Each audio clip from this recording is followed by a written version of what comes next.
Şol gözün türüsünde şuların yaşlığından kalma, şuların yaşlığını gör, şuların çayını iç. Ama ne sen yürüp 90'ga çıkkanda torlan ketiverdik babacığım. 90'ga ben çilep çıkıp kanda tavalım var, yüz göcet. Ay düz gözetleri 90'ga çıkmasın. Mendele 90'ga gözetemi. Yalnızından 90'dı gözde bizim kolbasa. Şol benim yolumdu yolda. Senin gözü 3 tıkan kız.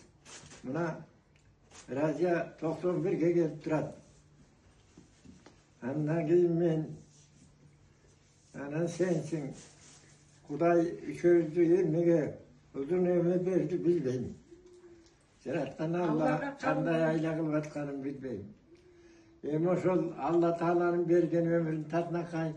Öyle yılda yürümeyi, butuk oldu bana bakrağa baktırmayı, amana seniz de alıp geçsem oldu.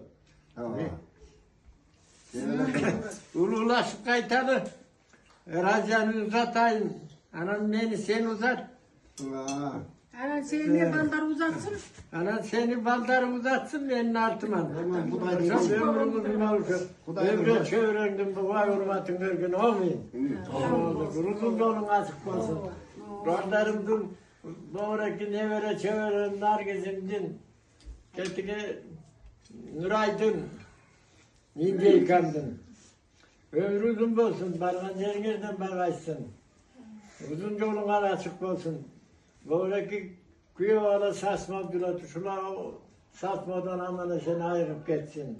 Aman düşsün, baktılı olsun.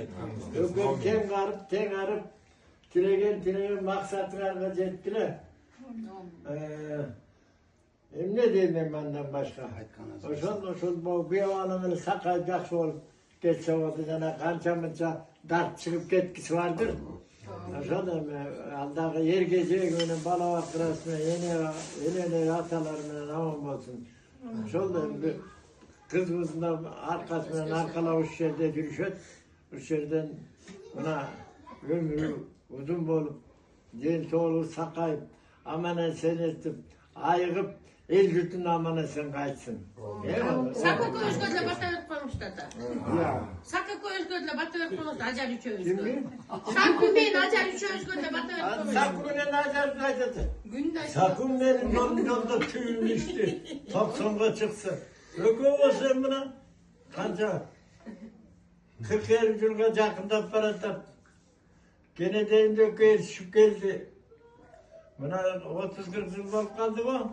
35 Buna yıl. balava kralı oğlu oturar. Sakıma rahmet. Başkasını bilmeyim. Sakımışın bizim bankazga yanılgan bu mal bak buna sok biçili oturmuyor. Başka mallar ne kıldırıyor? Azat batırıp konuştu. Azat kar.